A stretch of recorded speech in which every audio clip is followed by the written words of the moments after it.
همیهنانم، جمهوری اسلامی به پایان خود رسیده و در حال سقوط است. خامنه‌ای همچون موشی هراسان زیر زمین پنهان شده و کنترل اوضاع را از دست داده است. آنچه آغاز شده برگشت ناپذیر است. آینده روشن است و ما با هم از این پیچ تند تاریخ عبور خواهیم کرد. در این روزهای دشوار دل من با همه شهروندان بی‌دفاعی است که آسیب دیدند و قربانی جنگ طلبی و توهمات خامنه‌ای شدند. من سالها کوشیدم تا میهنمان گرفتار آتش جنگ نشود. پایان جمهوری اسلامی پایان جنگ 46 ساله آن با ملت ایران است. دستگاه سرکوب رژیم در حال فروپاشی است. تنها یک خیزش همگانی لازم است تا این کابوس برای همیشه پایان یابد.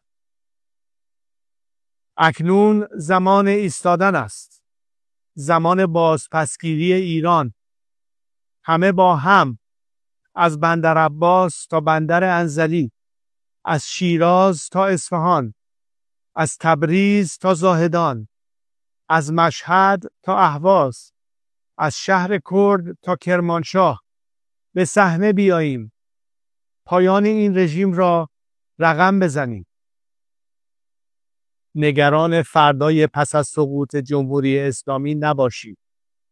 ایران دچار جنگ داخلی و بی‌ثباتی نخواهد شد. ما برای آینده ایران و شکوفایی‌اش برنامه داریم.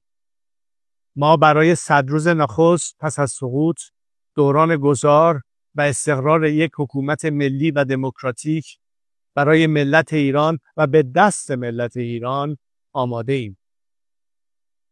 خطاب به نیروهای نظامی و انتظامی، امنیتی و دولتی که این روزها بسیاری از آنها به من پیام می‌فرستند. برای حفظ رژیمی که سقوط آن آغاز شده و حتمی است، روبروی ملت ایران نایستید. خود را فدای رژیم پوسیده نکنید. با ایستادن در کنار ملت، جان خود را حفظ کنید.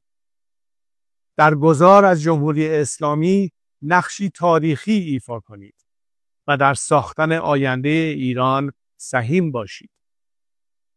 ایران آزاد و آباد پیش روی ماست. باشد که به زودی در کنار شما باشم. پاینده ایران، زنده باد ملت ایران.